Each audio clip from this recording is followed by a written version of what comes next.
Sok.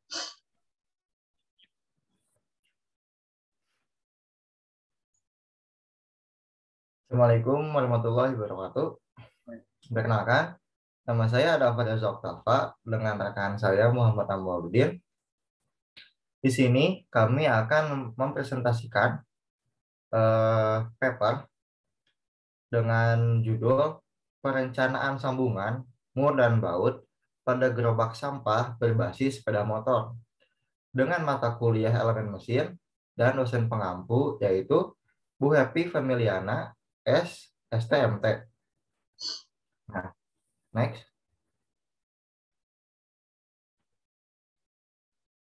Dengan table of contents yaitu introduction, lalu ada literatur review dan metode perancangan, lalu ada result and discussion dan conclusion. Nah, untuk selanjutnya dilanjut oleh saudara Awal. Yang pertama ada introduction, yaitu perubahan sosial yang ramah lingkungan diperlukan untuk meningkatkan kualitas lingkungan. Komitmen terhadap perlindungan lingkungan adalah dalam rangka membangun aksi masyarakat yang ramah lingkungan. Nah, logikanya ini membentuk suatu komunitas dan lingkungan yang harmonis. Nah, dan juga ramah. Hal ini dapat menjadi sumber berbagai inspirasi dan kreativitas anggota masyarakat untuk berpartisipasi dalam masyarakat sipil. Nah, dari segi sosial, upaya menjaga meningkatkan kualitas lingkungan masih sangat terbatas. Nah, indikator sebenarnya yaitu pada kegiatan membuang sampah, baik sampah rumah tangga maupun sampah lainnya. Nah, dalam perencanaan transportasi gerobak sampah dan berbasis baut dan mur ini merupakan suatu elemen mesin yang berfungsi untuk menyambung dua buah elemen mesin dengan sambungan yang dapat dilepas. Nah, baut dilengkapi dengan ulir luar pada ujungnya, dilengkapi dengan kepala berbentuk segi 6 ataupun segi 4 dan juga bisa bundar untuk baut L dan skrup. Nah, sedangkan mur dilengkapi dengan ulir dalam dan pada sisi luar berbentuk segi 6 atau segi 4 untuk mengencangkan. Nah, ada beberapa macam bentuk baut dan mur yang digunakan dalam suatu konstruksi tergantung kegunaannya.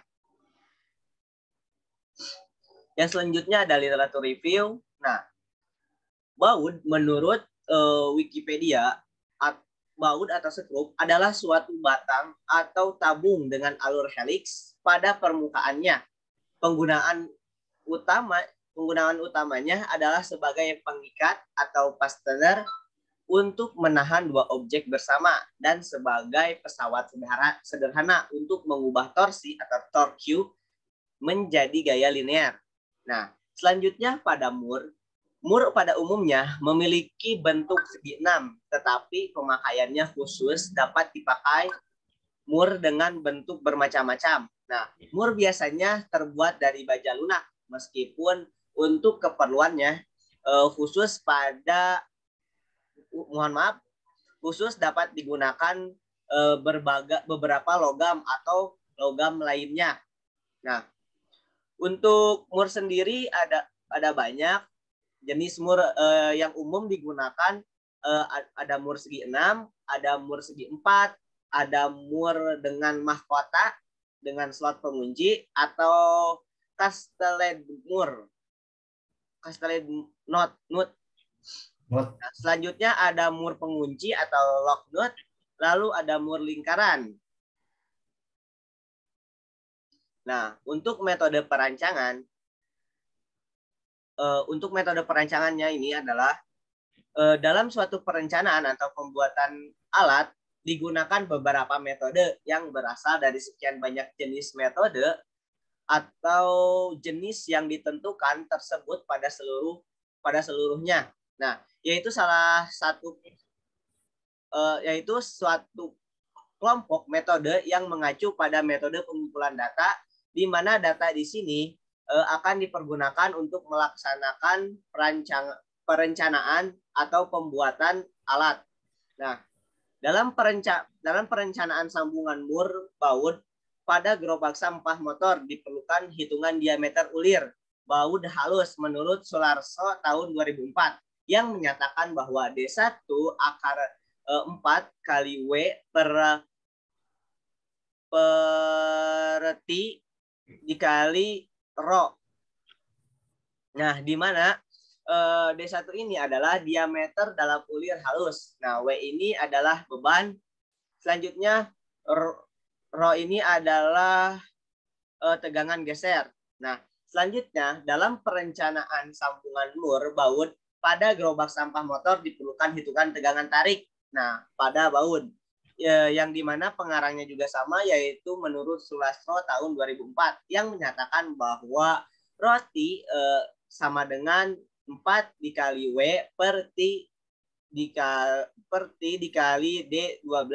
Nah, yang dimana roti ini yaitu tegangan tarik, W itu adalah beban, D1 ini adalah, mohon maaf, D1 adalah diameter dalam.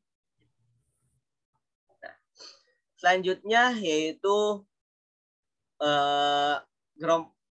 untuk hitungan jumlah ulir yang pengarangnya juga sama menurut Sulastro tahun 2004 menyatakan bahwa Z lebih sama dengan lebih besar dari W per T dikali D2 dikali H1 dikali tau A.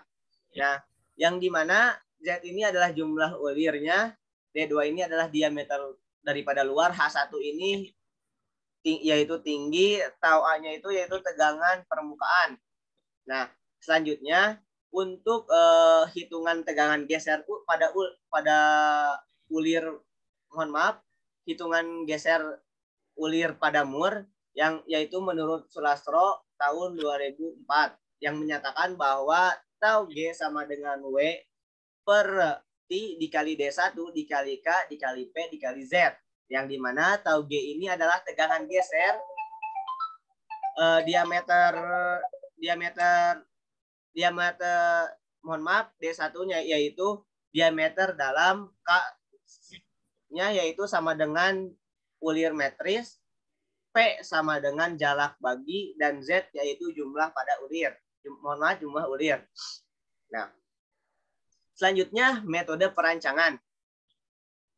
Mohon maaf, selanjutnya hitungan tegangan tarik yang terjadi pada setiap baut. Nah, juga menurut Sulastro tahun 2004 yang menyatakan bahwa Rho sama dengan 4 dikali W dikali D1 pangkat 2 dikali N, ya, yang dimana ini Rho-nya itu tegangan tarik, W-nya itu beban, N-nya itu sama dengan jumlah baut. Nah, untuk tabel ulir metris yaitu sebagai yaitu ini untuk tabel ulir metrisnya. Ada thread designation, ada pitch, ada nominal diameter. Yang tadi untuk perhitungannya ada thread height, ada core diameter, ada thread height juga, yaitu H1 dan H2. Nah, selanjutnya result and discussion. Nah, asal perancangan transportasi gerobak sampah, perencanaan baut serta mur sangat diperlukan. Nah, sebab baut serta mur juga ialah suatu komponen pendukung yang pendukung terciptanya suatu perancangan. Pada umumnya, baut dan mur digunakan untuk menjepit dua bagian. Nah, di mana jepitan ini diketatkan dengan ulir yang ditambahkan di salah satu bagian. Nah, baut dan mur merupakan suatu elemen mesin yang berfungsi untuk menyambung dua buah elemen mesin dengan sambungan yang dapat dilepas. Nah, baut dan mur juga digunakan untuk mengencangkan part-part mengencangkan part-part di berbagai macam area kendaraan. Nah, terdapat berbagai macam tipe baut dan tipe mur. Nah, tergantung pada penggunaannya. Nah, penting untuk mengetahui agar dapat melakukan perawatan mur dan baut dengan benar supaya tidak terjadi korosi. Nah, untuk contoh pada berbagai area kendaraan, yaitu ada di sepeda motor dan lain-lain, mobil juga ada. Nah, selanjutnya akan dijelaskan oleh rekan saya. Waktu dan tempat dipersilahkan. Baik, terima kasih Saudara Kamal. Nah, di sini ada nama-nama baut ya. Nah, baut memiliki nama-nama yang berbeda untuk mengidentifikasikan ukuran dan kekuatannya. Nah, di gambar ini bisa dilihat ini adalah contoh simbol baut dan juga simbol Moore. Nah, di sini ada contoh penulisan dari baut metrik, yaitu M sama dengan jenis ulir metrik. Lalu ada 10 ukuran diameter ulir, 15 itu kisar jarak atau jarak puncak ulir.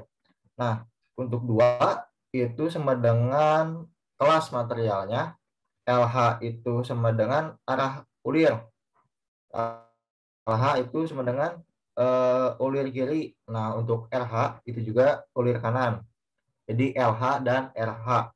Nah, lalu ada 50 mm itu panjang baut dalam. Nah, jadi di bahasa Inggris dengan M 10 dikali 15, 2 LH L 50 mm. Nah, di sebelahnya juga ini ada contoh gambarnya ya, dan juga ada masing-masing dari namanya. Ada thread, ada nut, ada run out, shank, radius, head, lalu ada thread length, dan nominal length. Lalu lanjut. Nah, 2 ada proses pengencangan baut.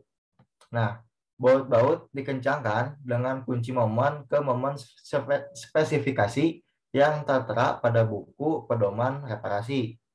Adapun metode pengencangan yang dapat dilakukan diantaranya yaitu gunakan kunci momen, kencangkan sebuah baut atau mur ke 15 Nm atau 15 kg.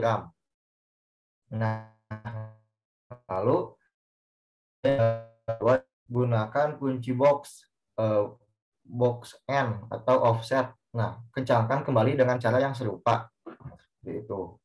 Di gambar di sini bisa dilihat putarannya itu ke searah jarum jam, torsi, tension in bolt, dan juga cramping first on joint. Lanjut. Nah, di sini ada tipe-tipe baut ya.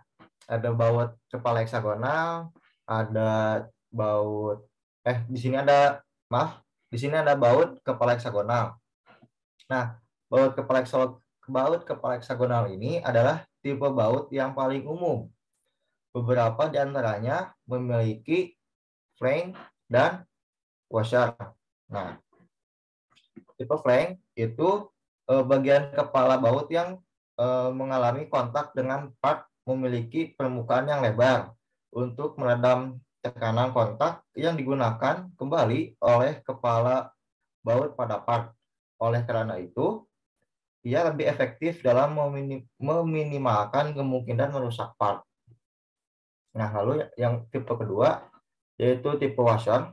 Nah, keefektifannya serupa dengan tipe flank.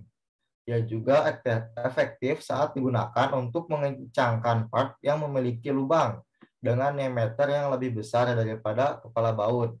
Tipe ini menggunakan washer pegas di antara kepala baut dan washer untuk meminimalkan pengendoran baut. Lanjut.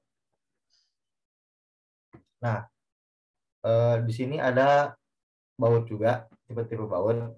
Yang pertama itu, gambar pertama itu ada baut U, dan gambar kedua itu ada baut tanam. Nah, untuk baut U digunakan untuk menyambungkan pegas daun pada eksel. Mereka disebut baut U karena bentuknya menyerupai huruf U. Nah, lalu baut tanam. Nah, Salah satu tipe baut yang sering digunakan adalah baut tanam atau stud box. Pada baut tanam ini, kedua ujung baut berbentuk ulir dan tidak memiliki kepala baut. Kedua sisi ulir dari baut ini terdiri dari sisi tanam, plantation sheet, dan sisi nut atau nut sheet. Baut-baut ini digunakan untuk mencari part pada part lain untuk memudahkan perakitan. Nah, untuk mengencangkan baut tanam, pasang 2 mur pada baut tanam dan kencangkan secara bersama. Nah, dengan lanjut.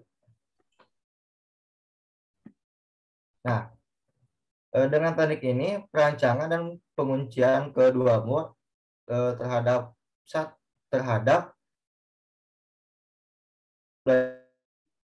mur untuk melaksanakan fungsi kepala baut dari baut biasa. Adapun metodenya adalah sebagai berikut. Untuk memasangkan baut tanam, putar bagian atas, lalu kencangkan. Nah, untuk melepasnya sama, putar juga bagiannya, lalu putar ke arah pengendoran. Nah, di sini ada spesifikasi dari pengerasan baut. Nah, di paling kiri itu ada kelas pengerasan, yang di mana itu ada 4T, 5T, 6T, dan 7T. Nah, lalu ada diameternya, lalu ada jarak ulirnya. Nah, ini untuk baut segi 6. Di sini ada tabel minimal untuk pengencangannya. Lalu ada baut segi 6 dengan model plat. Lanjut. Nah, di sini ada tipe-tipe mur. Nah, ada mur heksagonal, ada mur tertutup, dan castle nut atau mur. Nah, untuk mur heksagonal, mur ini adalah tipe yang paling umum digunakan. Beberapa di antaranya memiliki flank di bawah mur. Lalu untuk mur bertutup, mur ini digunakan sebagai mur roda aluminium dan memiliki tutup yang menutup alur-alurnya. Mur-mur ini digunakan untuk mencegah agar ujung baut tidak berkarat atau untuk tujuan estetika, jadi lebih enak dilihatnya. Nah, selanjutnya ada castle nut. Nah, castle nut atau mur bergalur, mur ini memiliki galur silinder untuk mencegah agar mur tidak berputar dan menjadi kendor. Sebuah quarter pin dimasukkan ke dalam galur. Mur ini digunakan pada berbagai macam persambungan, seperti pada sistem kemudi, melaksanakan perancangan baut. Lanjut.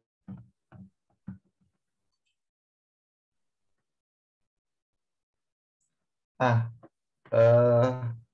di sini ada conclusion atau kesimpulan. Nah, yang pertama, diameter ulirnya itu sama dengan 12,2 mm. Tegangan tarik pada baut itu 0,4 kg per milimeter. Lalu ada jumlah ulir yaitu 0,2 mm. Tegangan geser pada ulir 13,6 kg per milimeter. Lalu ada tegangan tarik yang terjadi pada setiap baut sama dengan 0,1 kg per milimeter. Lalu ada gerobak menggunakan besi 20 kali 20 mm dan 40 kali 40 mm untuk gerobak sampah. Nah, seperti diketahui bahwa untuk perawatan di gerobak sampah ini wajib terjadwal dalam mingguan atau bulanan agar besi ini tidak rapuh atau korosi, dan juga menambah umur komponen dan umur pemakaian. Nah, Untuk jenis bahan dan dimensi bahan yang dipakai dapat memenuhi syarat aman. Yang pertama itu ada as roda. Tegangan izin itu harus lebih besar dari tegangan tegangan izin harus lebih besar dari tegangan. Nah, atau 30,833 lebih besar dari 28,16. Jadi jelas ya lebih besar yang 30,833. Lalu untuk penggunaan baut, tegangan izinnya itu sama harus lebih besar juga, 4,6 lebih besar dari 0,4 kg. Nah, agar dapat menggunakan kerangka gerobak perlu diperhatikan dalam pemakaiannya, di mana batas-batas kapasitas dan penggunaan baut dan mur setiap sambungan yang terdapat pada gerobak sampah tersebut.